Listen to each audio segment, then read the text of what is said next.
Hay coches que hicieron historia, pero hay otros que cambiaron la historia.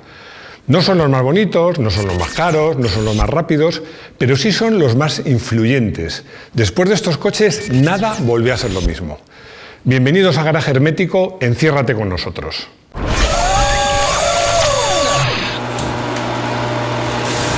Bueno, y hemos hecho una lista de 5 coches. 5 coches son pocos, pero realmente coches que cambiaron la historia no hay tantos. Pero sí hay alguno más que me gustaría poder hablar de ellos. Porque además se da la curiosidad de que una marca que fue muy innovadora, a la que realmente tengo mucho cariño, aunque ella no me lo tenga a mí, pues tiene coches que deberían haber estado en esta lista. Estoy hablando de Citroën. Citroën hizo coches como el Traction, que fue el primer coche de tracción delantera producido en gran serie. Hizo el Citroën DS, que aquí todos conocemos como Tiburón, un coche no solo que tiene una aerodinámica excepcional, sino que se adelantaba a su tiempo por lo menos 20 años. Yo os invito a que busquéis en Google el Citroën DS y coches contemporáneos. Hablamos de finales del 58. No tiene absolutamente nada que ver. Y bueno, de Citroën también el 2 caballos, que es un coche que nació para el campo y luego se hizo el rey de las ciudades, el rey de la Revolución de mayo de 68. Hay otros coches no tan conocidos, como el Lancia di Lambda, el primer coche que llevaba chasis autoportante, es decir, la propia carrocería es el chasis. Es decir, lo que llevan ahora todos los coches. Y, por ejemplo, el Prius fue el primer híbrido producido en gran serie, que se empezó a vender en Japón en el 97 y en Europa en el año 2000. Y también podríamos hablar del Renault Espace, que no fue el primer monovolumen, pero sí el primer monovolumen europeo. Pero en los cinco mejores no estaban estos. Y en el quinto lugar hemos puesto al Volkswagen Escarabajo. Hay quien le llama Escarabajo, Cucaracha, Bocho, Kaffer, de 1000 maneras distintas. Pero el Volkswagen Escarabajo es un coche que realmente cambió la historia. Realmente es un coche que nació porque Hitler pidió nada menos que a Ferdinand Porsche que diseñara un coche para el pueblo. La historia cuenta que Hitler iba a esos eventos que organizaban el partido nazi, muy frecuentes, y que vio a un motorista mojándose bajo la lluvia y que pensó, voy a hacer un coche para que los alemanes no se mojen. Era un buen chico, Hitler. Bueno, total, que encargó el coche. El coche lo fabricaron, fue un sin Dios, fue complicado, el prototipo dio muchos problemas, pero inicialmente se empezó a fabricar para la Segunda Guerra Mundial. El coche se financió de una manera muy curiosa. Para engancharse y tener derecho a tener un Escarabajo, había que pagar 6 marcos al mes. La gente se asociaba, se ponía en la lista y se supone que le avisaban cuando le tocaba el coche. Nadie nunca le dieron un coche, porque absolutamente todos fueron a parar a manos del ejército nazi. Eso sí, se recaudaron cerca de 300 millones de marcos que, curiosidades de la vida, al final fueron a parar a los rusos como indemnización de guerra. Bueno, pero sigamos con la historia del coche porque está rodeada de muchas curiosidades. Por ejemplo, diseñaron una fábrica enteramente nueva, enorme, que tenía que cumplir unas condiciones muy particulares. Estar al lado de un río, tener una central térmica solo para ellos y una gran ciudad donde iban a vivir los 70.000 trabajadores que iban a fabricar estos coches. Bueno, hay más curiosidades. Por ejemplo, este coche, después de la Segunda Guerra Mundial, reiniciaron su fabricación los ingleses. Cosas de la vida. Pero, ¿por qué hemos puesto este coche entre los mitos? Porque realmente, sé sincero, ¿te parece bonito? Mira, yo creo que del Escarabajo se puede decir que es un coche coqueto, encantador, divertido, particular, pero bonito, lo que se dice bonito, no es. ¿Qué tiene este coche de especial? Pues es un coche que tenía un nivel de calidad increíble para su precio y para su época. Era un coche robusto, que no daba problemas y era realmente lo que hacía falta en ese momento para la clase media emergente en Alemania. Y además es un coche que tuvo una segunda juventud, porque en México se estuvo fabricando nada menos que hasta 2004, hasta hace 2 días, como quien dice. Un coche que ha tenido más de 60 años de vida. Pero además tiene otra característica que lo hace un coche muy interesante, y es que el chasis y el motor forman una pieza independiente de la carrocería. Es decir, que tú puedes coger, quitarle la carrocería y poner otra. Por eso es un coche que ha sido la base para montones de preparaciones, de versiones especiales, buggies, coupés y, por supuesto, furgonetas, todoterrenos, coches anfibios. Ha habido escarabajos de todo tipo y condición. Pero bueno, vamos ahora a por el número 4 de esta lista. El número 4, pues tiene que ser el Audi 4. No podía evitar hacer esta rima tan simplona.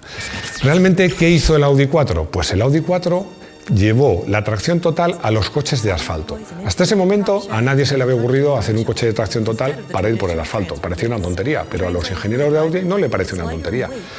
Me gusta un poco desmitificar los mitos. Y si no cuento esta historia, la verdad es que reviento, porque Audi ha cogido la gloria y la fama de la tracción total. Pero antes que Audi, Jensen, en su Interceptor, ya usaba la tracción total en un deportivo, y Subaru hacía montones de coches tracción total para ir por el asfalto. Pero el hecho cierto es que fue el Audi 4 el que popularizó este sistema. Ahora os voy a contar una intrahistoria del Audi 4, porque resulta que los ingenieros alemanes hicieron un Audi 80, que era una berlina media, con tracción total, con un motor un poco más potente, hicieron unas pruebas y les pareció que era la bomba, pensaron, con esto arrasamos en los rallies. Pero necesitaban a alguien que de verdad avalara esta teoría, y un superpiloto de la época, y pensaron en Hannu Mikkola. La verdad es que al pobre Mikkola venir a probar un Audi 80 con tracción de todoterreno no le ponía mucho. Pero lo cierto es que los que están ahí vieron esas pruebas. Dicen que Hannu Mikkola se bajó diciendo: ¿dónde hay que firmar? Yo quiero llevar este coche. Bueno, el resto ya conoce la historia. Audi empezó a hacer los 4 para rallies y arrasaron. Es mítica la imagen del Col del Turini, del Monte Carlo, bajo la nieve, la prueba más mítica del Mundial de Rallies, donde Audi doblaba a los demás coches. ¿Por qué no ganó más? Porque el coche era complicado, frágil y sobre todo era muy complicado de llevar. Yo recuerdo unas declaraciones de Michèle Mouton. Michèle Mouton es la única mujer que se codeó de tú a tú con las grandes figuras de los rallies. De hecho, llegó a ser subcampeona del mundo. Michèle Mouton contaba que ella aplicaba la técnica del stop and go, es decir, aprovechaba la recta, que el coche tenía muchísima potencia. Os recuerdo que daba 600 caballos en la versión tope, que frenaba muy bien, tenía tracción total y entonces aprovechaba las rectas y las curvas, como decía ella, las tomaba como podía. Todo pasaba muy deprisa. Pero el coche era complicado porque el motor era pesado, iba por delante del eje trasero, pero aún así se hartaron de ganar rallies y sobre todo, desde ese día, desde el Audi 4, todos los coches de rallies competitivos han tenido tracción total. Bueno, y ya empezamos con los puestos de podio. Y hemos puesto en el número 3 a un coche muy particular. Yo, este coche, os voy a decir una cosa. Puede parecer exagerado, pero este coche fue una de las piezas claves para que los americanos ganaran la Segunda Guerra Mundial, para que los aliados ganaran la Segunda Guerra Mundial. Estoy hablando del Jeep. El Jeep inventó el concepto del todoterreno, porque antes no existía. La historia es la siguiente. Ya en el año 39, pues como un año antes más o menos de que los japoneses atacaran Pearl Harbor, los americanos empezaban a tener claro que iban a tener que entrar en guerra. Y empezaban a tener claro que hacía falta un vehículo ligero para llevar a las tropas. Os recuerdo la famosa guerra relámpago que habían inventado los alemanes. En esa época, moverse rápido era clave. Hicieron un pliego de condiciones que decía que tenía que ser un coche sencillo, fácil de conducir, muy robusto, que pesara como mucho 1000 kilos y que alcanzara los 80 km/h. Casi nada. Se presentaron 3 marcas y la ganadora fue American Bantam, que no la conoce nadie y en esos tiempos tampoco. Pero ganó porque el proyecto que lo presentó era el mejor, pero era muy caro.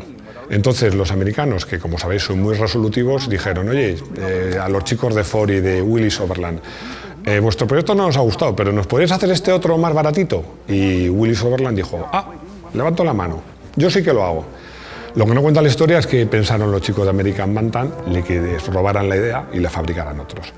Pero el hecho cierto es que durante la Segunda Guerra Mundial se fabricaron 600.000 Jeeps y que estos coches invadieron literalmente toda Europa, norte de África, el Medio Oriente. Y era un coche muy visto y que la gente empezó a identificar como todoterreno. Incluso hoy día la gente se refiere a un todoterreno como Jeep. Este coche los americanos se referían a él como General Purpose, es decir, más o menos un coche que vale para casi todo. De las siglas de esas GP en inglés, de General Purpose, muchos dicen que es de donde viene el nombre de Jeep, aunque no hay que olvidar que las tiras cómicas de Popeye, que eran muy famosas en esa época, había un personaje que era Eugene de Jeep. Probablemente no sea una cosa u otra, probablemente sean las dos. ¿Qué es lo importante? Que este coche inventó el concepto de todoterreno y que aún hoy día, en pleno siglo XXI, los todoterrenos que veis tienen el mismo esquema que tenía el Jeep en los años 40. Y vamos con el segundo lugar, medalla de plata. Este es un coche que tiene que estar en esta lista y seguro que todos ya le estáis echando de menos. Hablo del Forte. La gente dice, el Forte es el que inventó la producción en serie. No es verdad. El Forte lo que inventó fue hacer un coche barato y fácil de conducir. En esa época ya Oldsmobile había hecho coches en producción en cadena, pero todavía no habían conseguido la eficacia que consiguió Henry Ford. Yo os voy a dar dos datos nada más para que veáis la importancia que tuvo este coche. En poco tiempo, en unos años, Ford fabricó 15 millones de coches. Estamos hablando de los años 20. Pero os digo una cifra aún más impresionante. En mediados de los años 20, la mitad de los coches que había en el mundo, en todo el mundo, eran Forte. Fijaros hasta qué punto fue importante este coche. Bueno, también tiene su parte de desmitificación, porque seguro que habéis oído hablar la famosa frase de Ford que decía: os puedo vender el Forte en cualquier color que queráis siempre que sea negro. La frase es cierta, pero el hecho es falso, porque la mayor parte de los Forte eran rojos o verdes. Es cierto que en un momento dado Ford dijo, oye, vamos a hacer los negros porque se secan antes y no se notan las imperfecciones de la pintura, pero realmente la mayor parte de los Forte eran rojos y negros. Y luego otra parte para desmitificar el mito. Lo más complicado de este coche fue sustituirlo. Fue una pelea entre Henry Ford padre e hijo. Por el padre hubiera seguido fabricándole hasta hoy día, porque para él era el coche. Pero bueno, el hecho cierto es que el coche era fácil de llevar, tenía 3 pedales y apretaras el que apretaras, el coche frenaba, para tontos. Un pedal era el freno, eso ya lo esperabais, otro era la marcha atrás, que tú apretabas el pedal y el coche paraba y salía marcha atrás. Y el otro era para pasar de segunda a primera, es decir, pisaras el que pisaras, no la liabas parda. Tened en cuenta que este coche se vendía a gente que no cambiaba por otro coche, que tenía una carreta o unos caballos, y para él esto era muy complicado. Ford llegó incluso a subir el sueldo a sus asalariados para que pudieran comprar un Forte. Realmente el Forte cambió, motorizó a Estados Unidos y de rebote motorizó al resto del mundo, y es un coche que merece estar en esta lista. Bueno, y vamos con el primer puesto. Esto tenía ganas de decirlo. And the winner is... Muchos a lo mejor os vais a sorprender del coche. Yo creo que los que sabéis más de coches no. Porque hay una cosa. La frase de algún día todos los coches serán así, se puede aplicar a este coche mejor que a ningún otro. Hablo del Mini. El Mini inventó el concepto del motor transversal y la tracción delantera. Y ahora mismo sale a la calle y el 60% de los coches que veas son así, son como era el Mini. Lo más divertido de esta historia es que los tiempos del CAD/CAM, diseño por ordenador y todo eso, el primer boceto del Mini se hizo en una servilleta, un dibujo que es famoso, donde Alec Isigonis dibujó más o menos una caja de zapatos y dijo, aquí va el motor y toda la mecánica, y en un 20% del volumen del coche me cabe todo. Y así lo hizo, ¿no? También vamos a desmitificar un poco el Mini. Seamos sinceros. Esto a muchos les va a doler. No era un buen coche. Era un coche que daba problemas eléctricos, averías. Realmente era un coche complicadito. Hay quien dice, no, es que como era un coche deportivo, pues se le exigía mucho. No, bueno, eso es ver la botella medio llena, medio vacía. Era un coche complicado. Y además un coche que no era un diseño brillante.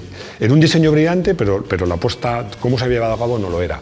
El motor era anticuado ya cuando salió, de 3 apoyos, y además compartía el cárter con la caja de cambios. Es decir, toda la viruta que genera la caja de cambios, ¡zas!, iba para el motor. Y lo mejor de todo, llevaba radiador transversal. Esto no es tan raro, pero lo raro es que en vez de coger aire fresco de fuera a dentro, en el Mini se sopla aire caliente de dentro a fuera. ¿Por qué? Hay muchas explicaciones. La mía particularmente es que la han diseñado ingleses, que lo hacen todo al revés, van por el lado equivocado. Realmente era un coche que daba muchos problemas. Pero era un coche que cuando iba bien era una delicia. Era capaz, fácil de conducir, divertido, y en sus versiones deportivas, las Cooper, ganaron el Monte Carlo 3 veces. En realidad lo ganaron 4, porque le descalificaron injustamente los franceses para que ganaran un Citroën DS. Pero eso es otra historia que ya contaremos en algún momento. Realmente el Mini cambió el concepto de coche moderno y es un concepto que sigue siendo plenamente válido hoy día. Y bueno, estoy seguro que a muchos les parecerá bien la lista y estoy seguro que a otros diréis, pero ¿cómo te has olvidado de tal coche? Bueno, pues para eso están los comentarios. Ya sabéis, si os ha gustado el vídeo, pues darad me gusta o mejor aún, suscribiros. Si queréis enteraros cuando sale el próximo vídeo, la campanita. Y sobre todo, esperamos vuestros comentarios. Espero veros de nuevo en Garaje Hermético y hasta pronto.